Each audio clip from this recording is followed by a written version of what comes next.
이 세상 역사가 BC와 AD 이렇게 나누어져 있지 않습니까? 근데 이 BC는 무슨 약자인가 하면은 Before Christ, 그러니까 예수님께서 이 땅에 오시기 이전, 이걸 이제 BC라고 그렇게 표현하고 있고요. 그리고 이제 AD는 이게 라틴어입니다. Anno Domini. 그래서 이제 우리말로 하면은 예수님께서 이 땅에 오신 이후, 그래서 이제 제가 어릴 때 보면은 1985년이다 그러면 추후 1985년이다. 그렇게 그 교회만이 아니고 그 일반적으로도 이제 그렇게 사용하는 것을 제가 기억을 하고 있는데요. 사실 이게 이 세상 역사가 예수님을 중심으로 그분이 오시기 이전 그리고 그분이 오신 이후로 나누어지는 이게 참 저는 너무 감사하고 또 목회자니까 이게 참 의미가 있다는 생각을 합니다. 이렇게 그 세상 역사가 BC와 AD로 구분되고 있는데요. 이렇게 구분되는 건 이 세상 역사만이 아닙니다. 우리 인간도 마찬가지예요. 영원히 BC의 삶을, Before Christ의 삶을 사는 분이 계시고요. 또 오늘 그 예배 드리는 또 많은 초대교회 온 분들이 그러기를 원하는데 인생이 BC 그리고 AD 이렇게 구분되는 인생들이 참 많습니다. 뭐 저 자신도요. 저를 돌아보면은 제가 목사 아들이고 모태신앙이지만 제가 예수 그리스도를 인격적으로 제가 경험하고 그분의 영향을 받아가던 그 순간들을 생각하면 그 이전은 교회를 다니고 분명히 예수 믿었지만 BC적인 삶을 제가 살았던 것 같아요. 그리고는 그 이후에 제가 이제 AD, 아노 도민이라고 하는 예수 그리스도가 오신 이후 그분이 내 인생에 찾아오시고 내 인생에 개입하신 이후 그 이후의 삶은 뭐 이전하고는 뭐 비교하는 것 자체가 이게 잘 안 될 정도로 완전히 다른 그런 삶을 제가 살아가고 있는 것 같습니다. 성경에 나오는 수많은 인물들도 마찬가지입니다. 오늘 이 본문을 기록한 사도 요한은 말할 것도 없고 여러분이 아시는 그 사도 바울 그리고 또 뭐 베드로 수많은 예수님의 제자들 전부가 다 BC와 AD로 그분의 삶이 구분된다는 사실입니다. 그럼 어떻게 구분이 되느냐? 그 빌립보서에 보면은요, 사도 바울이 예수님을 만나기 이전에 자기 인생을 BC로 이렇게 묘사하고 그리고 예수님을 만난 이후에 AD의 삶을 또 저렇게 묘사하는 그런 내용이 빌립보서 3장에 나옵니다. 바울이 이제 예수님 만나기 이전에 BC의 삶을 이렇게 묘사합니다. 빌립보서 3장 4절. 그러나 나도 육체를 신뢰할 만하며, 이 한마디가요 바울의 예수님 만나기 이전을 압축한 엑기스입니다. 자기의 육체를 신뢰하던. 그래서 이 참 들어보십시오. 그러나 나도 육체를 신뢰할 만하며 만일 누구든지 다른 이가 육체를 신뢰할 것이 있는 줄로 생각하면 나는 더욱 그러하리니 나는 8일 만에 할례를 받고 이스라엘 족속이요 베냐민 지파요 히브리인 중에 히브리인이요 율법으로는 바리새인이요 열심으로는 교회를 박해하고 율법의 의로는 흠이 없는 자라. 실제적으로 사도 바울은 그 당시 사회에서 굉장한 엘리트였습니다. 참 그 부유한 집안에서 자랐고 유대인인데도 불구하고 그는 로마 시민권자였고요. 또 사회에서 뛰어난 능력자라고 인정을 받고 지도자 위치에 있었는데 당대 최고의 학자라고 꼽혔던 가브리엘 선생의 문화생, 그러니까 요즘으로 치면 나 서울대 나왔어, 난 서울대 수석으로 나는 들어간 사람이야. 이게 이 사도 바울이 가지는 육체를 신뢰할 만함이에요, 자기 자신에 대하여. 그런데 지금 BC의 자기 삶을 소개할 때 엄청난 그런 대단한 것들을 피력하는 건 자기를 자랑하려고 하는 게 아니라 그 다음에 이 말을 강조하려고 이거를 언급한 거예요.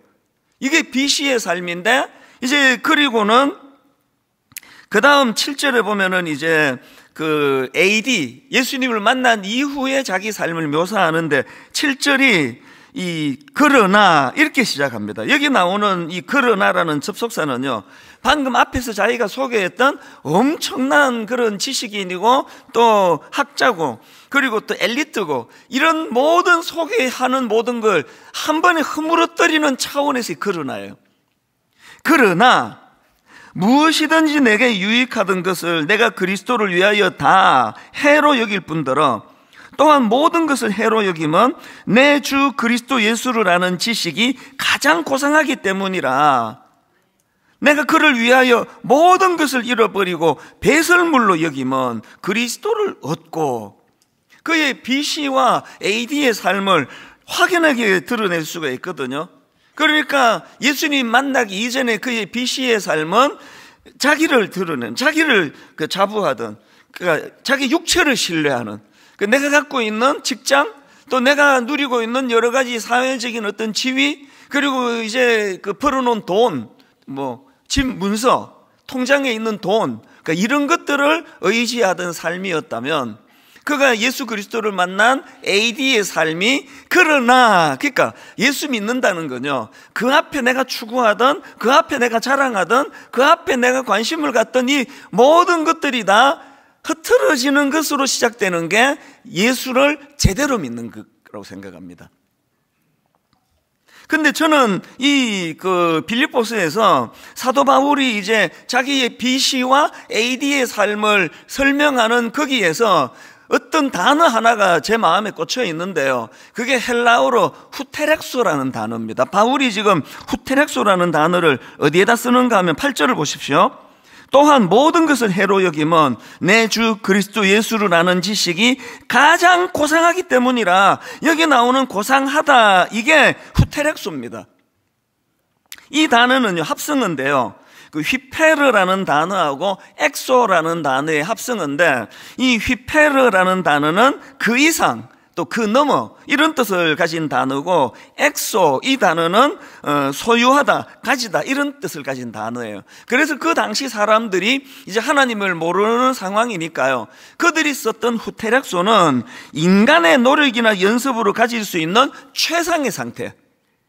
어떤 게 있을까요? 여러분이 이제 어떤 명문대학을 들어가게 될 때, 그리고 또 좋은 데 취직을 하게 될 때, 그리고 너무너무 사모하던 어떤 배우자를 만나 결혼하게 될 때, 그때 쓰여지는 단어가 후테렉소, 이런 단어 아니겠습니까? 내 노력으로, 내 수고로, 그리고 내가 애써서 가질 수 있는 최상의 상태, 이게 그 당시에 통용되던 후테렉소라는 단어인데요, 사도 바울은 놀랍게도 그 단어를 영적으로 갖고 와서 영적으로 사용합니다. 그러니까 바울이 지금 뭘 강조하느냐, 자기가 예수님 알기 이전에 추구하던 세상적인 후테렉소, 엄청나게 성공하고 엘리트고 사회 지도층에 있었던 그 후테렉소를 내려놓고 하나님을 만나고 예수 그리스도 안에서 그가 새로운 후테렉소를 추구하게 되었다. 그런 차원으로 이 단어가 그렇게 저는 해석이 되어지는 겁니다. 이런 차원에서요, 제가 이 후테렉소라는 단어를 묵상을 하다가 소설 요한복음이라는 책이 있습니다. 이 목사님이 쓴 책인데요, 거기에 참 제 마음에 베끼고 옮겨놓고 묵상하는 그런 구절이 좀 있습니다. 한번 들어보십시오. 예수는 정말 바다였다. 그에게서는 모든 것이 통합되어 녹아 있었고 흐르고 있었다. 그동안 내가 놀았던 세계는 하나의 샛강에 불과했다. 그것도 그것이 전부라고 우기며 자랑하면서 말이다. 내가 살고 있는 세계가 샛강인 것을 안 것은 예수라는 바다를 만나고 나서이다. 그 전까지는 강이 바다요, 호수가 대양인 줄로만 알고 있었다. 막힘없이 흐르고 넘실대던 그 흐름, 어떤 강물이 들어와도 다툼이 끝나고 어떤 흙탕물이 들어와도 그냥 정화되어 하나가 되어버리는 바다의 신비, 나는 예수에게서 처음으로 바다를 보았던 것이다. 언젠가 이 바다가 하늘로 이어져 갈 줄 내가 어떻게 알았던가. 이게 굉장히 저에게 많은 의미를 가지고 또 저를 도전하게 만들었습니다.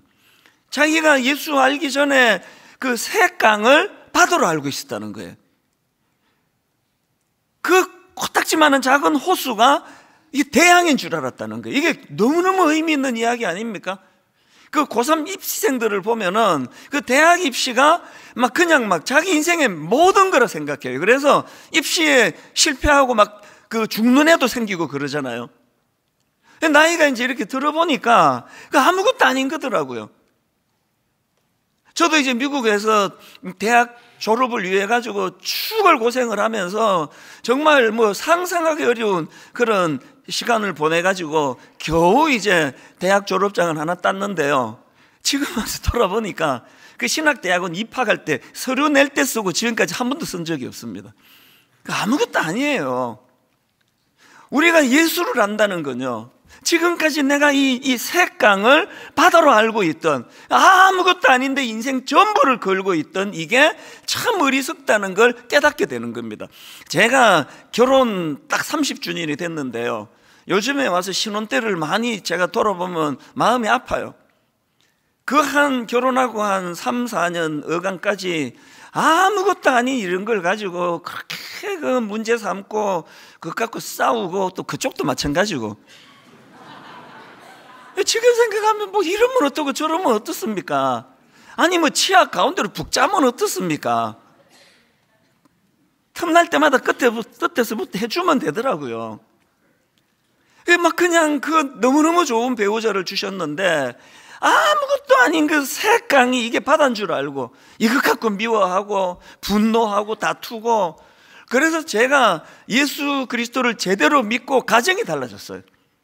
지금 뭐 거의 다툼이 없습니다. 뭐 이러면 허허 저러면 허허, 뭐 치약 뭐 알아서 짜라. 그리고 한 번씩 이제 쭉 이렇게 해주면 금방 또 되더라고요. 이제 예를 그렇게 든 거지만요, 우리가 예수를 만난다는 건요, 그저 이 땅이 전부인 줄 알고 그저 남의 눈에 피눈물 흘려가면서도 막 집착하고, 왜? 한 번뿐인 인생이 그런 그 이상한 소리를 하잖아요. 그 젊은 우리 청년들 뭐 이번 생은 망했다 그런 말 절대 못하게 해요.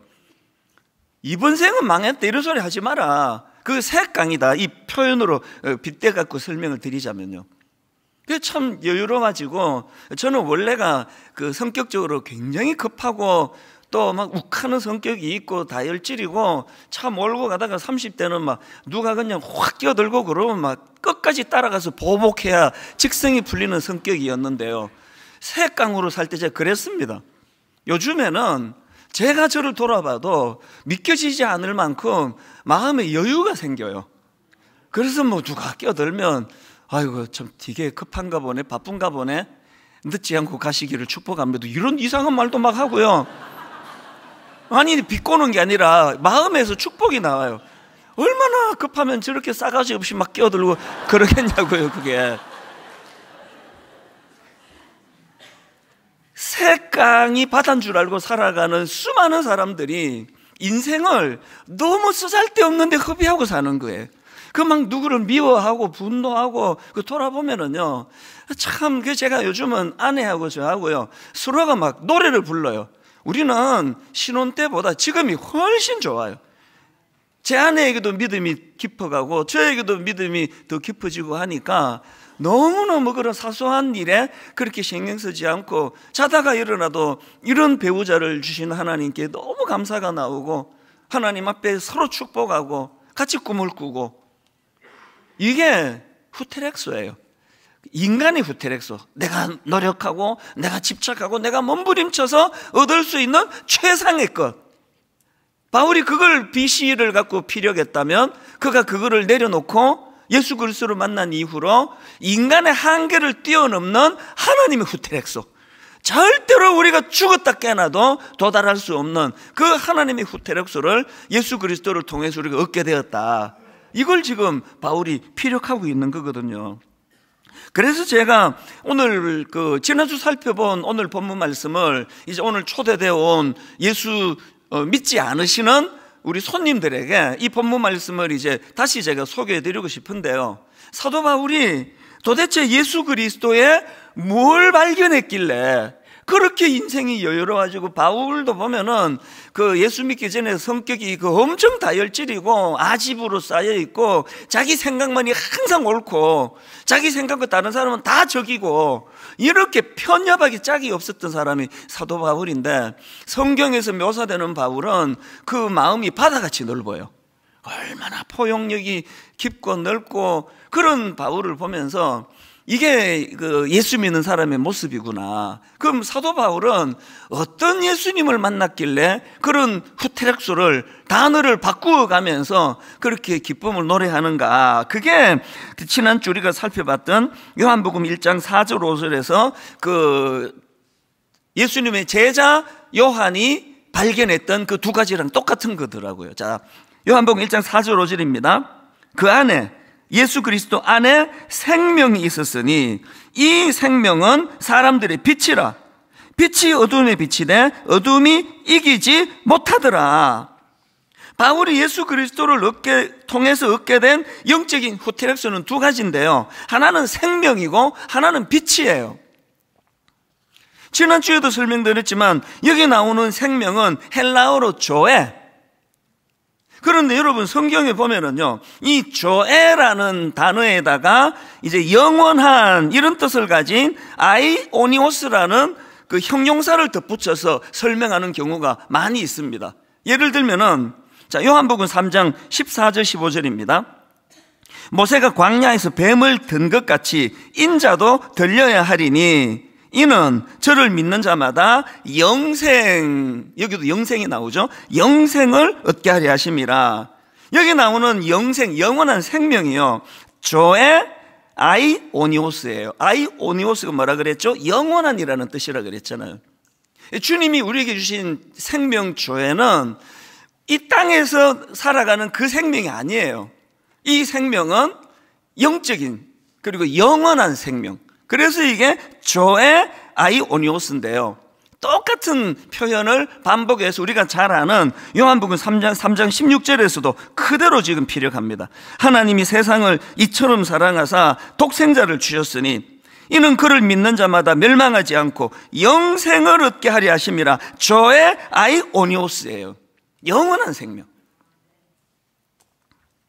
그래서 저는 장례식을 인도할 때마다 사용하는 그 요한계시록 21장 3절 4절 말씀이 있는데요, 내가 들으니 보좌에서 큰 음성이 나서 이르되 보라, 하나님의 장막이 사람들과 함께 있으며 하나님이 그들과 함께 계시리니 그들은 하나님의 백성이 되고 하나님은 친히 그들과 함께 계셔서 하나님 다스리는 그 나라가 되면은, 4절입니다, 모든 눈물을 그 눈에서 닦아주시니 다시는 뭐가 없습니까? 사망이 없고 애통하는 것이나 곡하는 것이나 아픈 것이 다시 있지 아니하리니 처음 것들이 다 지나갔습니다. 여러분, 장례식을 인도할 때 제가 이 본문을 가지고 왜 말씀을 전합니까? 세상에서의 장례식을 연결식이라 그래요. 그래서 내가 연결, 이걸 국어사전을 찾아봤거든요. 이렇게 설명하더라고요.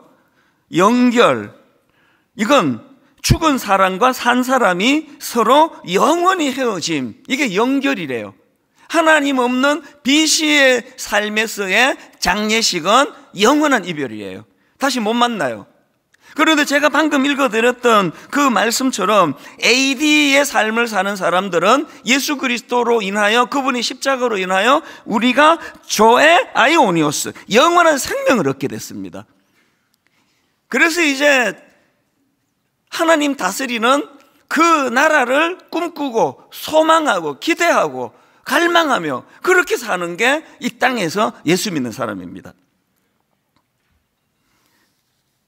그런데 여러분, 이 영생은 우리에게 어떤 선물을 가져다 주는가 하면 디도서 1장 1절 2절입니다.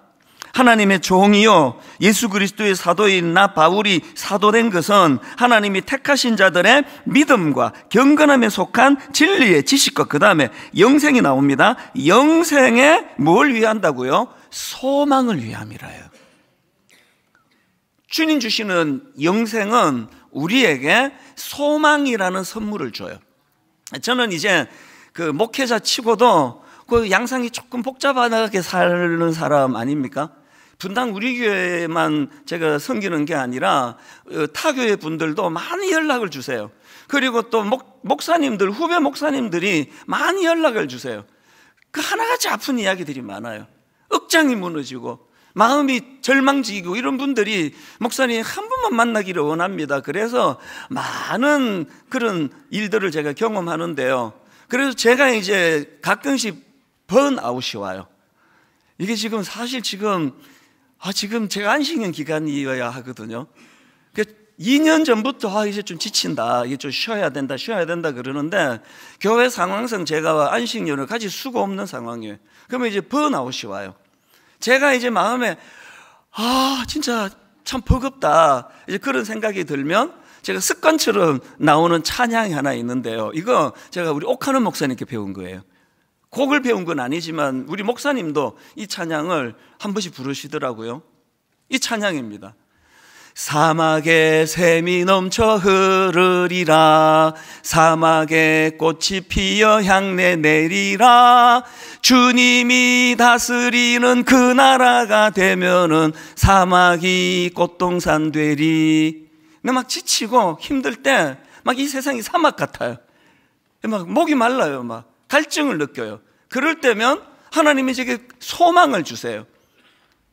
그 가사를 보면은 그 다음 가사가 이렇습니다. 사자들이 어린 양과 뛰놀고 어린이들 함께 뒹구는 참사랑과 기쁨의 그 나라가 이제 속히 오리라. 어떨 때는 참 저를 잡으려는 사람도 그렇게 또 가끔씩 나타나요. 막 얼마나 섬뜩한지 몰라요. 막 초창기 설교부터 다 뒤져요.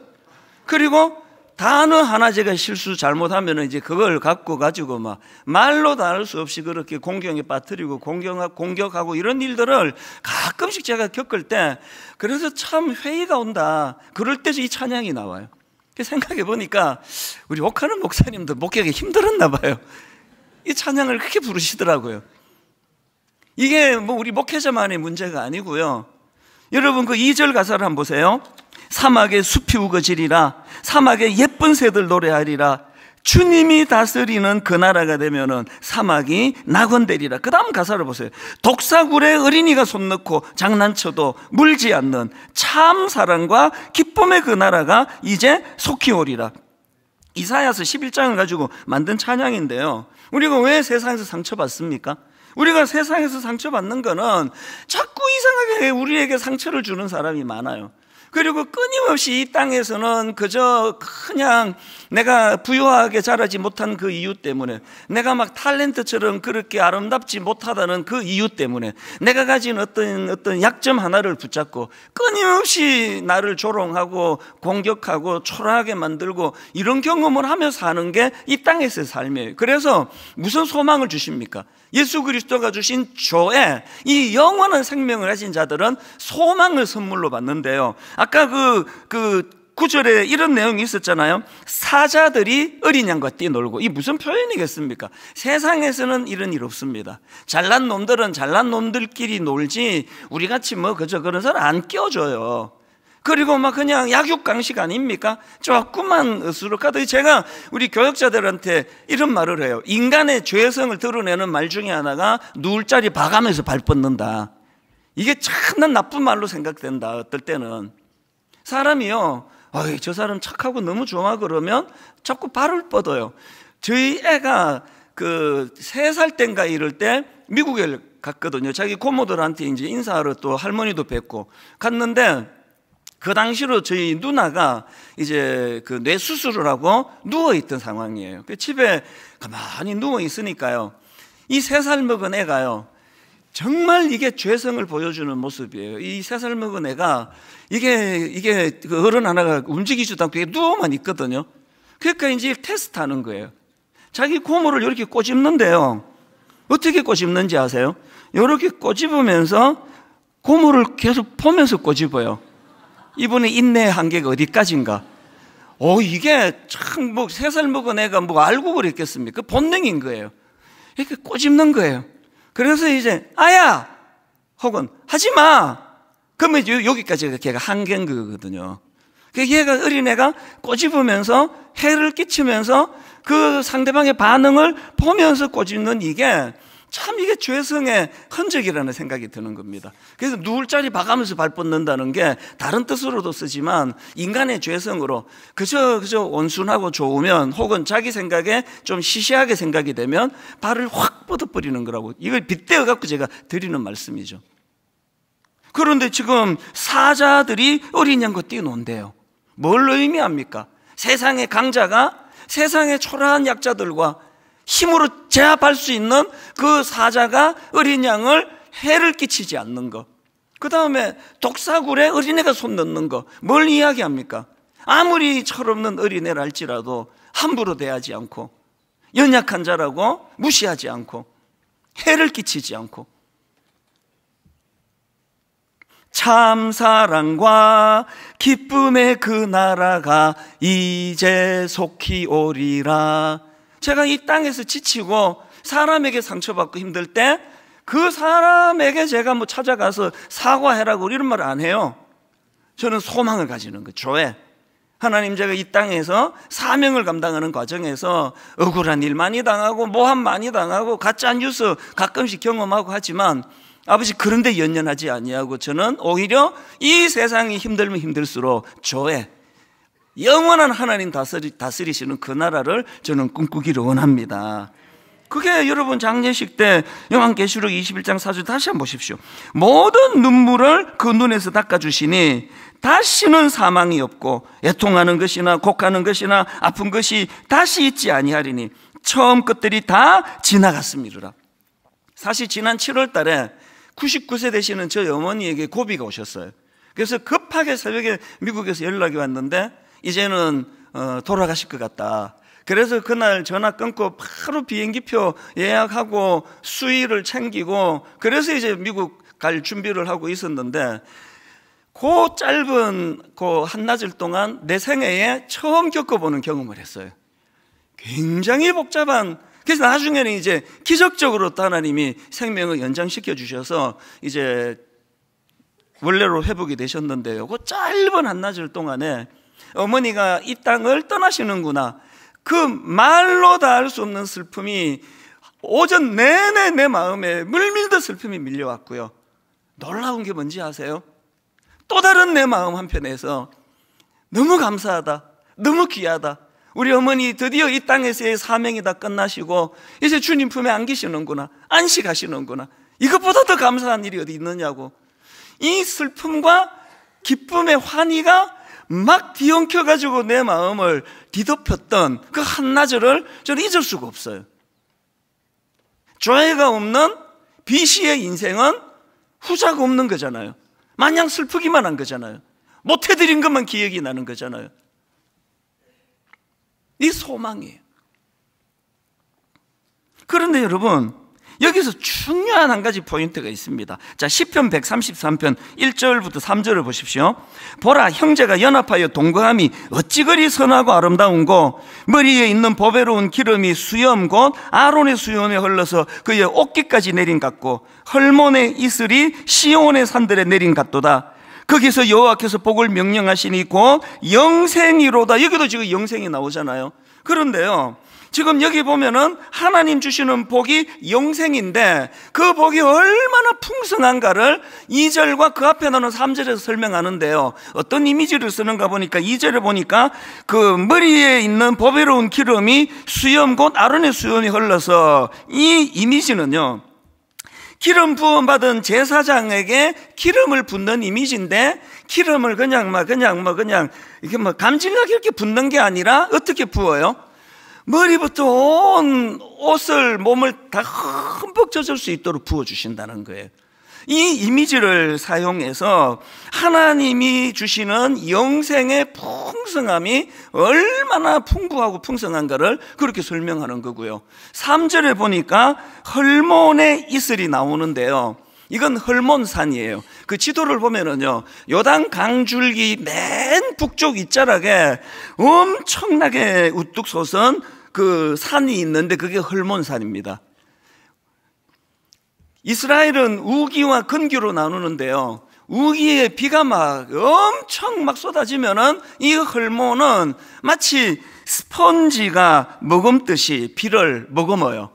엄청난 양의 그런 비를 이 헐몬산이 머금었다가 이제 건기가 되면은 모든 산하가 다 메말라요. 강도 이제 얼마나 열악해져 가겠냐고요. 바로 그 메마른 건기에 헐몬산이 스펀지처럼 머물게 했던 수많은 그 물들을 흘려보내줘요. 이게 3절에서 나오는 헐몬의 이슬이 시온의 산들에 내린 같도다. 뭘 지금 묘사하는 거예요? 하나님의 영생에 풍성하신 은혜가 얼마나 놀랍고 풍성한가를 묘사하고 있는데, 중요한 것은 1절입니다. 이 말씀이 1절과 연결이 되는데 보십시오. 보라, 형제가 연합하여 동거함이 어찌 그리 선하고 아름다운고. 제가 지금 이 말씀을 왜 드리는가 하면은요, 하나님이 주시는 영생의 복, 풍성한 영생의 복이 죽어서 천국 갔으면 쓰여지는 게 아니라 바로 형제가 연합하여 동거함, 교회 아닙니까? 우리로 치면 가정 아닙니까? 우리로 치면 그 예수 믿는 사람들의 모임 안에 이 풍성한 하나님 은혜가 부어진다는 거죠. 우리 성도는 지금 다 아시잖아요. 지난 7월 달에 하나님이 뜬금없이, 그때 3주간 미국 가 있는데 홀로 떨어져 지냈는데 계속 하나님이 제 마음에 부담을 주셨어요. 분당 우리 교회 아직 좋은 교회 아니다. 분당 우리 교회 아직 너무 많이 변해야 된다. 뭘 원하시는지를 저는 이 말씀으로 정리가 되는 겁니다. 우리 다락방, 분당 우리가 자랑하는 우리 순장님들과 그 다락방 좋은 건 아는데 하나님은 그걸로 만족하지 말라는 거예요. 그 정도가 아니라는 거예요. 형제가 또 자매가 연합하여 동거하는 그 공동체가 어찌 그리 선하고 아름다운고, 이걸 우리가 만들어내야 된다는 거예요. 여러분, 우리 다락방 문제가 있다는 뜻이 아니에요. 더 큰 꿈을 품자는 거예요. 온 세상에서는 약육강식, 있는 자들만 인기가 있고 있는 자들이 찾아가면 환영하고, 보고 뭐 빼먹을 게 별로 없다 그러면 그냥 사람 취급도 안 하는 이 타락한 세상의 모습이 아니라 그 헐몬의 풍성한 그 피를 스펀지처럼 다 그렇게 빨아들였다가 건기에 모두가 메말라 하는 그 상황에서 풍성하게 그 물을 공급해주는 그 헐몬의 이슬, 이 하나님의 사랑이 풍부하다는데, 이게 죽어서 천국 가서 영생을 얻을 때만이 아니라 이 땅에서도 이게 가능하다는 거거든요. 결론을 맺으면서 며칠 전에 들은 이야기예요. 지난주에 제가 이거를 인용하려다가 시간이 없어서 못 썼는데요, 어떤 예수 처음 믿는 분이 우리 교회를 다니기 시작하셨습니다. 그 어릴 때 교회 몇 번 다녀보고 교회라는 데를 가신 적이 없는데, 이제 이 여성분이 가정에 좀 어려움이 있었나 봐요. 남편으로부터 많은 상처를 받고 아픔을 받고 이제 이래 갖고는 내가 못 살겠다 그래서 이분이 이제 이혼하기로 결정을 하고 이제 교회가 또 올려졌대요. 그래서 교회를 왜 찾았냐 하니까 이혼할 때 상처받고 복잡하고 어려운 일 안 생기도록, 그래서 순탄하게 이혼할 수 있도록, 그래서 이제 교회를 찾았는데요, 이분이 이제 수요 예배 와가지고 막 이제 그런 걸 갖고 이제 사모했겠죠. 하나님, 제가 지금 상처받은 것만으로도 충분한데 이혼하는 과정에서 또 아픔을 겪지 않도록, 그런 마음으로 이제 수요 예배를 나오신 것 같아요. 그랬는데요, 그 교구 목사님이 저한테 메일을 보내준 내용을 한번 들어보십시오. 이분이요, 우리 교회 수요 예배에 나와서 이혼 잘하기를 바라는 기도를 하려고 했다가 가정의 회복과 소망에 대한 말씀을 듣고 마음에 감동이 있어서 분당 우리 교회에 등록을 하고 출석을 하게 되었습니다. 새가족부를 마치고 예배를 통해 은혜를 많이 받으셔서 그동안 수없이 복잡했던 마음들이 하나하나 풀려가는 것들을 경험했다고 합니다. 그러면서 이분이 이제 후티렉소가 여유로워지니까 막 아웅다웅하지 않아도 되니까 삶에 여유가 생겼대요. 모든 걸 자기에게만 집중하던 이분이 눈을 들어 주변을 보니까 정말 도와야 될 사람이 너무 많더라는 거예요. 막 장애인들의 그 불편한 모습을 보면서 기도가 나오더래요. 이 완전 초신자인데, 그러다가 막 장애인들을 위한 기도를 하다가 문득 왼수처럼 생각했던 그 남편이 불쌍해지기 시작했대요. 이 남편을 위하여 자기가 기도하기 시작한 거죠. 누가 이걸 가르쳐 줬냐고요. 어느 목사님을 만나서 이게 상담을 했냐고요. 수요 예배 와서 풍성한 헐몬산의 이슬 같은 하나님의 은혜를 경험하고 났더니, 그래서 이제 가정 회복을 꿈꾸면서 그렇게 이제 감동이 되니까 그 교구 목사님이 저한테 이런 내용을 저게 보내줬거든요. 결론을 이렇게 맺기를 원합니다.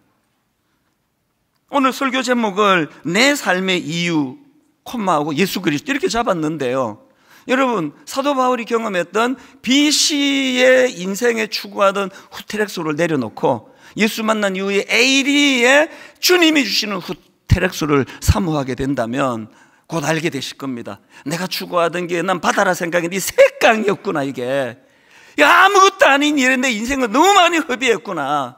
저는 목사로서 주님 주신 이 희로애락의 감정을 쓸데없는 데서 소비할까 봐 부부싸움도 안 해요. 어떨 때 이제 뭐 한 1년에 한 번 뭔가 의견 충돌이 있으면 저는 그 자리 피해버려요. 나가버립니다. 이런데 난 내 아내와 에너지 난 낭비하고 싶지 않아요. 새깡을 살아가는 인생이 아니기 때문입니다. 오늘 초대되어 오신 분들, 뭐 이 30분 말씀 듣고 하나님을 알 수 있게 됐다, 그 어불성설입니다. 예수님께서 와 보라, come and see, 와서 봐라. 여러분, 이제 오늘 마당에 가서도 한번 그 형제가 연합하여 동거함이 어찌 그리 아름다운가, 마당에서 여러분을 환영하는 그 손길도 한번 느껴보시고요.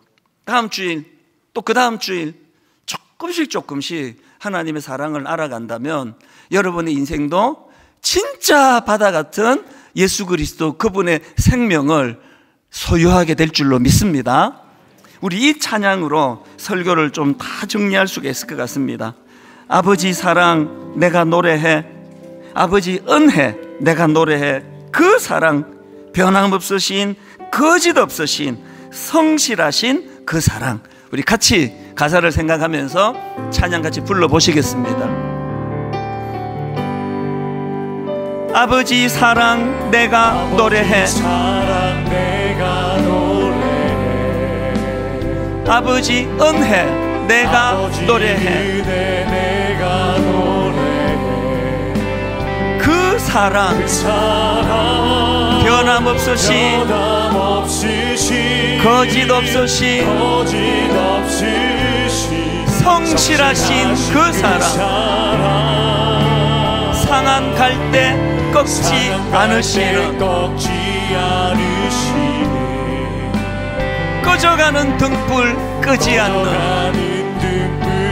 여러분 그 사랑을 아십니까? 그 사랑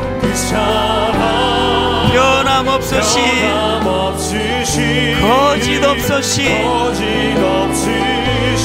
성실하신 그 사랑 선포하십시오. 사랑, 그 사랑, 날 위해 죽으신, 날 위해 다시 사신 예수 그리스도 다시 오실 그 사랑,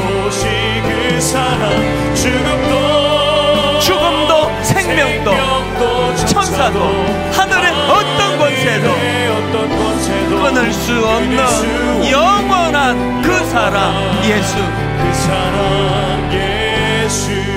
여러분, 오늘 이 실내 공간에서만 하나님을 경험할 수 있는 거 아닙니다. 마당으로 가셔서 한번 느끼세요. 여러분, 지금 막 어제 그저께도 제가 무슨 다큐멘터리를 보니까 그 사이비 같은 그런 교회에서 막 그 성도를 폭행을 하고 막 이런 어처구니 없는 걸 보고 제가 오전 내내 제가 그거 보고 마음이 무거웠는데요. 그 왜 그런지 아십니까? 진짜가 진짜기 때문에 가짜가 많은 거예요. 명품은 모실수록 가짜가 많잖아요. 명품백 가짜가 많잖아요. 분당 우리 교회는 마음을 다해 기도합니다. 이 교회는 그리스도의 사랑을 닮은 교회가 되기를 원합니다. 물론 부족하고 저부터 뭐 말로 다 할 수 없이 약점이 많습니다. 그러나 우리는 후테렉소예요. 내가 가진 이 재료에서 가장 좋은 성격, 내가 가진 이 재료에서 가장 좋은 어떤 뭐 인성, 이걸 우리는 추구하지 않습니다. 바울이 AD 예수 그리스도를 경험한 이후에 그가 추구했던 후테렉소는 하나님의 선물, 은혜예요. 우리 한번 이 찬양 다시 부를 동안에 이 우둔한 입술로 예수님을 어떻게 다 소개하겠습니까? 성령님이 일하고 계십니다.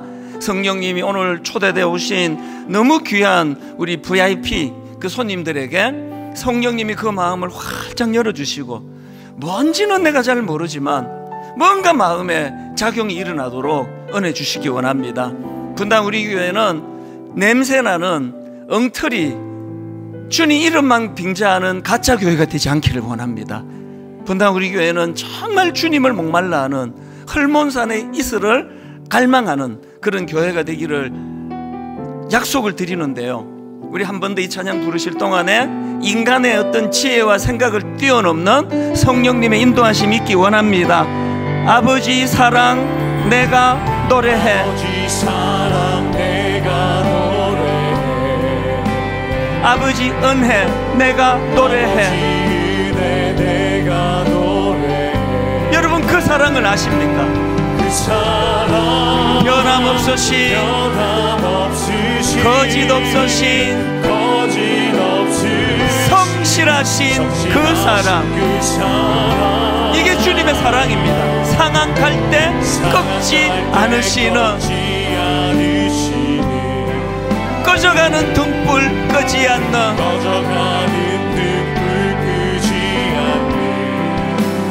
그 사랑, 변함없으신 거짓 없으신 성실하신 그 사랑, 그 하나님의 사랑을 선포합니다.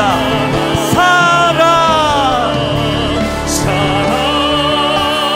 그 사랑, 날 위해 죽으신, 날 위해 다시 사신 예수 그리스도, 다시 오실 그 사랑, 죽음도 생명도 천사도 하늘의 어떤 권세도 끊을 수 없는 영원한 그 사랑 예수. 한 번만 더, 아버지 사랑 내가 노래해. 여러분 영으로 느끼십시오. 아버지 은혜 내가 노래해. 아버지 은혜 내가 노래해. 그 사랑, 그 사랑 변함없으신 거짓 없으신 우리를 향한 성실하신 그 사랑, 마음이 상하신 분, 상한 갈대 꺾지 않으시는, 좌절하고 지친 분, 꺼져가는 등불 끄지 않는, 여러분 그 사랑을 소개합니다. 그 사랑, 변함없으신 거짓 없으신 연약한 우리를 향하신 성실하신 그 사랑, 그 하나님의 사랑을 선포합니다.